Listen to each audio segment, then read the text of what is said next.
السلام علیکم پیارے ریڈرز، کیسے ہیں آپ سب؟ امید کرتی ہوں سب ٹھیک ہوں گے۔ تو بڑھتے ہیں آج کی ایپیسوڈ کی طرف۔ دہشت جنون از قلم این رائٹس، قسط نمبر 50 پارٹ 1۔ ماں، بڑے بابا اٹھا رہے ہیں۔ سجاد شاہ نے اس کو انشا سے دور کر کے سائیڈ پر لٹانے لگا تھا کہ ارسلان چیخا، سجاد، میرے بیٹے کو تنگ نہ کریں۔ انشا ارسلان کی پیشانی پر بوسہ دیتے آنکھیں موند گئی۔ لوگوں کے کباب میں ہڈی آتی ہے، میرے کباب کے ساتھ چنگم چپک گئی ہے۔ سجاد تعصب سے سر ہلاتے رخ دوسری طرف کر کے نیم دراز ہو گئے۔ انکل مجھے بچا لیں، انکل وہ مار رہا ہے مجھے یہاں سے نکالیں، نور چیخ رہی تھی۔ مراد شاہ نور کے چیخنے پر ہڑبڑا کر نیند سے اٹھ بیٹھے، لمبے لمبے سانس لے کے ارد گرد دیکھنے لگے۔ ان کا چہرہ پسینے سے بھیگا تھا۔ مراد، آپ ٹھیک ہیں؟ میرال بیگم ان کے کندھے پر ہاتھ رکھتے پریشانی سے ان کو دیکھ رہی تھی۔ وہ لڑکی، مجھے جانا ہے۔ خود پر سے لحاف اٹھاتے الماری سے گن نکال کر جیکٹ پہنتے دروازے کی طرف جانے لگے جب میرال بیگم ان کے سامنے آ گئی۔ کون سی لڑکی مراد؟ میں تمہارے سوال کا فی الوقت جواب نہیں دے سکتا، سنجیدگی سے کہتے وہ کمرے سے باہر چلے گئے۔ کار میں بیٹھتے انہوں نے اس کا رخ چندہ بائی کے کوٹھے کی طرف کیا۔ کوٹھے کے باہر کار روکتے خود کو پرسکون کیا۔ کوٹھے میں داخل ہوئے تھے، چندہ بائی سامنے کھڑے بے باکی سے مراد شاہ کی طرف دیکھنے لگ گئی۔ ہم آپ کی کیا خدمت کر سکتے ہیں؟ چندہ بائی ان کے قریب جاتے بے باکی سے ان کے رخسار کو چھوتے بولی تھی، خود پر ضبط کرتے ہاتھوں کی مٹھیاں بناتے جیکٹ کو سختی سے جکڑا ہوا تھا۔ اگر میں نے اس سے نور سے ملنے کی بات کی تو یہ منع کر دے گی کیونکہ شداور نے اسے خریدا ہوا ہے۔ انہوں نے دل میں سوچا تھا انہیں کوئی ایسا کھیل کھیلنا تھا جس سے وہ نور سے آسانی سے ملاقات کر سکیں اور کسی کو علم بھی نہ ہو۔ ہماری خدمت کے لیے کوئی خوبصورت سی کم عمر لڑکی جسے کسی نے چھوا نہ ہو، کمرہ نمبر 2 میں بھیجی جائے۔ مراد شاہ کی نظر سامنے والے کمروں پر گئی۔ انہیں نور نے بتایا تھا جس کمرے کے باہر 1 لکھا ہوا ہے وہ اس کا کمرہ ہے۔ جی بالکل، آپ تشریف لے کر جائیں، آپ کی خواہش کے مطابق لڑکی پہنچ جائے گی۔ چندہ بائی کمرے کی طرف اشارہ کرتے وہاں سے چلی گئی۔ مراد شاہ کمرے میں داخل ہوئے۔ کمرہ پھولوں سے سجایا گیا تھا، ہر طرف گلاب کی بھینی بھینی خوشبو پھیلی تھی جو کمرے کا ماحول معنی خیز بنا رہی تھی۔ مراد شاہ ابھی بیڈ پر بیٹھے تھے جب تقریباً 19 سالہ لڑکی بیہودہ لباس پہنے کمرے میں داخل ہوئی۔ وہ بے حد ڈری ہوئی۔ ڈرتے ہوئے سست قدم بڑھاتے وہ مراد شاہ کے پاس آئی۔ کانپتے ہاتھ اس لڑکی نے ان کے سینے پر رکھنے کے لیے بڑھائے تھے جب مراد شاہ نے بیڈ پر بچھی چادر اٹھا کر اس کے گرد پھیلاتے اسے ڈھانپا تھا۔ ڈرو مت بچے، میں تمہیں ناپاک نہیں کروں گا۔ مراد شاہ نے مسکراتے ہوئے اس کے سر پہ ہاتھ رکھا تھا۔ انہوں نے کم عمر لڑکی کمرے میں بھیجنے کا اس لیے کہا تھا تاکہ کسی ایک لڑکی کی تو آج رات عزت محفوظ رہ سکے۔ سچی؟ وہ لڑکی بے یقینی سے مراد شاہ کی طرف دیکھ رہی تھی۔ میں ناپاک نہیں ہوں گی؟ بے ساختہ وہ لڑکی رونے لگ گئی۔ بالکل بھی نہیں ناپاک ہوگی، بس خاموشی سے اس کمرے میں بیٹھنا ہے، کسی کو معلوم نہیں ہونا چاہیے کہ تمہیں میں نے چھوا نہیں۔ مراد شاہ نے آنکھیں چھوٹی کر کے سخت لہجے میں اسے سمجھایا تھا۔ لڑکی فوراً حامی میں سر ہلاتے خاموشی سے بیڈ پر بیٹھتے خود کو اچھے سے کور کر گئی تھی۔ اچھا سنو، اس کمرے سے باہر نکلے بغیر میں دوسرے کمرے میں جا سکتا ہوں؟ مراد شاہ نے بے چینی سے اس لڑکی کی طرف دیکھتے ہوئے پوچھا تھا۔ روم نمبر 1 میں؟ آنکھیں پٹ پٹاتے ہوئے معصومیت سے پوچھا۔ ہاں۔ یہ الماری کھولیں، اس کے اندر ایک دروازہ ہے جو ساتھ والے کمرے کے واش روم میں کھلتا ہے۔ اس لڑکی کے کہنے کی دیر تھی، مراد شاہ نے فوراً الماری کھولی، کپڑے ہٹائے، سامنے دروازہ تھا۔ دروازہ کھولتے وہ روم نمبر 1 کے واش روم میں داخل ہوئے۔ کمرے میں داخل ہوتے وہ دنگ رہ گئے۔ نور بے حال بیڈ پر پڑی تھی، اس کے سر، گردن اور بازو سے خون نکل رہا تھا، وہ تقریباً برہنہ حالت میں تھی۔ مراد شاہ نظریں جھکا گئے۔ کمرے میں کسی کی موجودگی کا احساس ہوا۔ نور نے بمشکل گردن کا رخ دوسری طرف کیا۔ مراد شاہ کو خود کے سامنے دیکھ اسے شرمندگی نے گھیرا تھا۔ اس کا دل چاہا تھا زمین پھٹے اور وہ اس میں سما جائے۔ نظریں جھکائے مراد شاہ نے اس کی طرف قدم بڑھاتے زمین پر گرا کمبل اٹھا کر نور کو دیا تھا۔ نور نے فوراً کمبل تھامتے خود کو چھپایا تھا۔ مجھے معاف کر دو بیٹا، میں اپنی بات پوری نہیں کر سکا۔ شرمندگی اور اداسی سے وہ نور سے کچھ فاصلے پر بیٹھے تھے۔ کوئی بات نہیں انکل، میرے لیے یہی کافی ہے کہ آپ مجھے بیٹا کہہ کر بلاتے ہیں۔ آپ جانتے ہیں میری زندگی میں آپ پہلے مرد ہیں جن کی نظر میں مجھے اپنے لیے عزت دکھائی دی، جنہوں نے ہوش بھری نظروں سے میری طرف نہیں دیکھا۔ نور سر جھکائے آنسو صاف کر رہی تھی جو رکنے کا نام نہیں لے رہے تھے۔ نور، یہ فون پکڑو، میں تم سے کانٹیکٹ کروں گا بہت جلد۔ میں تمہیں یہاں سے نکال، میں یہ فون نہیں رکھ سکتی، اور آپ مجھ سے کانٹیکٹ کرنے کی کوشش مت کیجیے گا کیونکہ شداور یہاں پر رہا کرے گا۔ اب وہ اپنی بیوی سے یہ کہہ کر کہ وہ 1.5-2 سال کے لیے بیرون ملک جا رہا ہے۔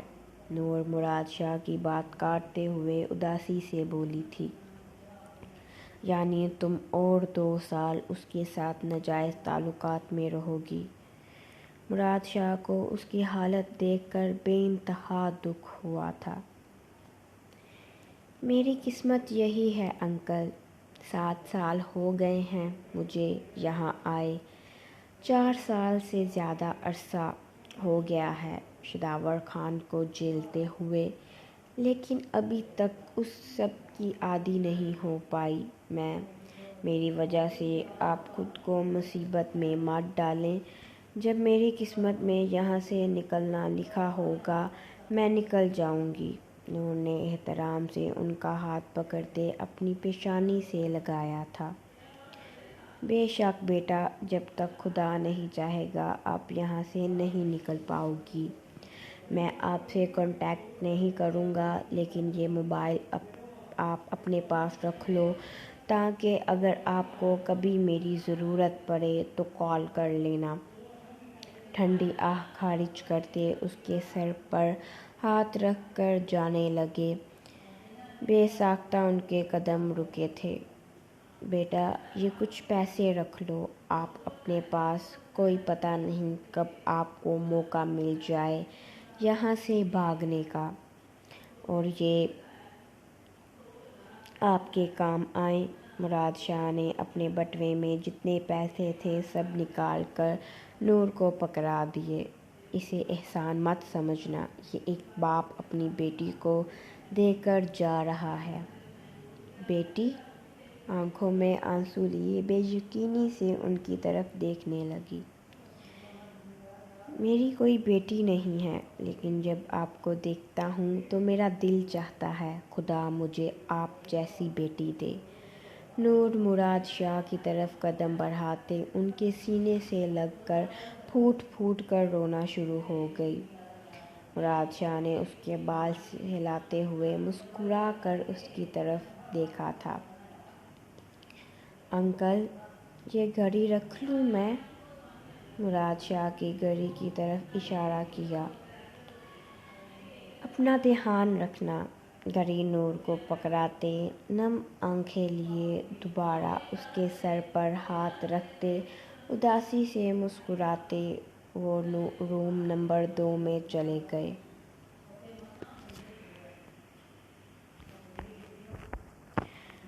آپ کی اولاد بہت خوش قسمت ہے کہ ان کے پاس آپ جیسا باپ ہے۔ اللہ آپ کو بیٹی دے انکل، لیکن مجھ جیسی نہ دے۔ نور نے ان کی گھڑی کو آنکھوں سے لگایا۔ مراد شاہ روم نمبر 2 میں آتے اپنی جیکٹ سے ڈھیروں پیسے نکال کر اس 19 سالہ لڑکی کے ہاتھ میں پکڑا دیے۔ یہ چندہ بائی کو دے دینا، ڈرا مت کرو۔ آج کے بعد اگر تمہیں کسی مرد کے کمرے میں بھیجا جائے، کمزور بن کر نہیں، ایک مضبوط عورت بن کر اپنا دفاع کرنا، اور کسی کو یہ مت بتانا کہ میں روم نمبر 1 میں گیا تھا، مراد شاہ کہتے ہوئے وہاں سے چلے گئے۔ شداور کہاں جا رہے ہیں آپ؟ لیلی نے ان کے سامنے کھڑے ہوتے ہچکچاتے ہوئے پوچھا تھا۔ مجھے ضروری کام کے سلسلے میں بیرون ملک جانا ہے، 2 سال تک شاید واپسی نہ ہو پائے۔ لیلی کی کمر کے گرد بازو لپیٹے اس کی ناک سے ناک مس کیا۔ شداور نے ایک پل کے لیے پاس کھڑی نشا کو دیکھا۔ شداور، تھوڑی دیر رک جائیں، 1 گھنٹہ بھی نہیں ہوا آپ کو گھر آئے۔ لیلی کانپ رہی تھی، اسے معلوم تھا شداور نور کے پاس جا رہا ہے۔ شداور جب گھر آیا تھا اس کے کپڑوں سے کسی اور عورت کی خوشبو آ رہی تھی۔ نہیں بیوی، مجھے کام۔ لیلی شداور کے قریب ہوتے اس کے لبوں پر لب رکھ گئی۔ اسے اس کے علاوہ شداور کو روکنے کا کوئی اور راستہ نظر نہ آیا۔ اس ہوش پرست انسان کو روکنے کا صرف یہی راستہ تھا۔ شداور لیلی کے یوں قریب آنے پر بہکتے اس پر حاوی ہوا تھا۔ لیلی آنسو بہاتے اسے خود کے قریب آنے دے رہی تھی۔ پاس کھڑی معصوم سی نشا شداور کو اپنی ماں کو نوچتے ہوئے دیکھ رہی تھی۔ لیلی کی نظر جب نشا پر پڑی، اسے علم نہ ہوا تھا وہ کب کمرے میں داخل ہوئی تھی۔ اس نے شداور کو خود سے دور کرنا چاہا، لیکن شداور خان مکمل طور پر بہک چکا تھا۔ اسے یہ تک خیال نہ آیا اس کی بیٹی پر اس سب کا کیا اثر پڑے گا۔ وہ 1 سالہ بچی سہم کر صوفے کے پیچھے چھپ گئی۔ شداور خان اپنی خواہش لیلی سے پوری کرتے کمرے سے چلا گیا۔ شداور کے باہر جاتے ہی لیلی پھوٹ پھوٹ کر رو دی۔ وہ کیسے بھول گئی تھی وہ انسان صرف اپنی خواہش پوری کرنے کے لیے رک سکتا تھا۔ لیلی لڑکھڑاتے قدموں کے ساتھ صوفے کے پیچھے چھپی نشا کو اٹھاتے اپنے سینے سے لگاتے اونچی آواز میں رونے لگی۔ میری پیاری بیٹی ڈر گئی تھی؟ لیلی دیوانہ وار اس کا چہرہ چوم رہی تھی۔ نشا اپنے خشک لبوں پر زبان پھیر رہی تھی۔ شداور جب گھر آیا تھا لیلی نشا کو دودھ بنا کر دینے لگی تھی۔ اسے روکنے کے لیے کی خاطر اس کے پیچھے کمرے میں آئی تھی۔ اس کا دل کیا اپنا سر پیٹ لے۔ پچھلے 5 گھنٹوں سے اس کی بیٹی بھوک سے تڑپ رہی تھی۔ تیز قدم بڑھاتے نشا کو اٹھائے وہ کچن میں جا کر اس کے لیے دودھ بنانے لگی۔ نشا دودھ پیتے ہوئے سو گئی تھی۔ آپ کی ماما بہت زیادہ بے بس ہو گئی ہیں۔ شروع میں لگتا تھا کہ تمہارے بابا شاید مجھ سے پیار کرتے ہیں، لیکن وہ تو صرف میری خوبصورتی دیکھ کر مائل ہوئے تھے۔ ان کی ہوش کو میں پیار سمجھ بیٹھی تھی۔ لیلی اسے بیڈ پر بٹھاتے اس کے ننھے ہاتھ اپنے رخسار پر رکھتے روتے ہوئے بول رہی تھی، کبھی اپنی بیٹی کو ایسے انسان کے حوالے نہیں کروں گی جو صرف اس کی خوبصورتی سے پیار کرے۔ وہ اپنی بیٹی کے خوبصورت چہرے کو پیار سے سہلا رہی تھی۔ شداور بیڈ پر پھیل کر بیٹھے سامنے کھڑی نور کو دیکھ رہا تھا، جو ڈری ہوئی صحن میں کانپ رہی تھی۔ نور جان، مجھ سے ڈر کیوں رہی ہو؟ شداور اسے بازو سے کھینچ کر اپنی گود میں بٹھاتے اس کے کمر کے گرد بازو لپیٹتے اپنے بے حد قریب کر گیا۔ نور کی خاموشی پر شداور خان کو تپ چڑھ گئی۔ اسے نور کی خاموشی برداشت نہ تھی۔ اس کی آنکھوں میں غضب کا تاثر بڑھتے دیکھ نور سہمی تھی۔ تم میرے سوال کا جواب کیوں نہیں دیتی؟ اب سختی سے ہاتھوں کو مٹھیاں بنائے غصے سے اس کی طرف دیکھ رہا تھا۔ نور نے کوئی جواب نہ دیا، وہ خاموش ہو گئی تھی۔ شداور اس سے کچھ بھی پوچھتا، وہ خاموشی اختیار کر جاتی تھی۔ ٹھیک ہے، مت دو جواب، مجھے تمہاری زبان کھلوانی آتی ہے۔ وہ درندہ بنتے اس کے گردن پر جھکتے جگہ جگہ دانت گاڑنے لگا۔ پہلے سے بنے زخموں سے خون رسنا شروع ہو گیا تھا۔ نور اسے خود سے دور جھٹکتی گود سے اٹھی تھی۔ مت چھوا کرو، نفرت ہے مجھے تم سے، تمہارے چھونے سے۔ وہ تھکن سے بھرپور لہجہ اپناتے چلائی تھی۔ میں تم سے نفرت کرتی ہوں، نور حلق کے بل چلائی تھی۔ شداور خان نے اس کا چہرہ دبوچتے اسے دیوار کے ساتھ لگاتے خون خوار نظروں سے اسے دیکھا۔ کیا کہا تم نے؟ نفرت۔ اس سے پہلے نور اور کچھ بولتی، شداور خان کا ہاتھ اس کے چہرے پر نشان چھوڑ گیا۔ آج کے بعد یہ الفاظ تمہاری زبان پر آئے، گدی سے زبان کھینچ لوں گا میں تمہاری۔ اس کا چہرہ چھوڑتے گردن پکڑی تھی۔ مجھے زریز سے ملنا ہے۔ آنکھوں میں جمع ہوئے آنسو بہنے لگے۔ بے ساختہ شداور خان حامی میں سر ہلا گیا۔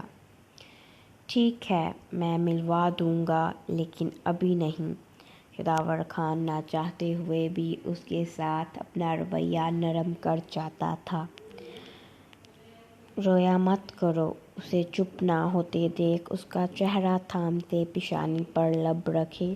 اسے تکلیف ہو رہی تھی نور کے رونے پر۔ اس کی آنکھوں میں اپنے لیے تکلیف دیکھ نور کو حیرانگی ہوئی۔ نور کی آنکھیں اسے اپنے سحر میں جکڑ رہی تھیں۔ شداور خان بے خود سا ہوتا اسے اپنے سینے سے لگا گیا۔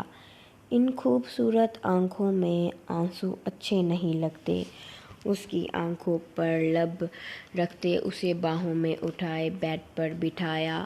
نور کو خود سے گھن آتی تھی، خود سے نفرت محسوس ہوتی تھی، یہ سوچ کر کہ وہ 4 سال سے زیادہ عرصے سے حرام تعلق میں رہ رہی تھی۔ فرسٹ ایڈ باکس نکالتے شداور اس کے زخموں پر مرہم لگانا شروع ہو گیا۔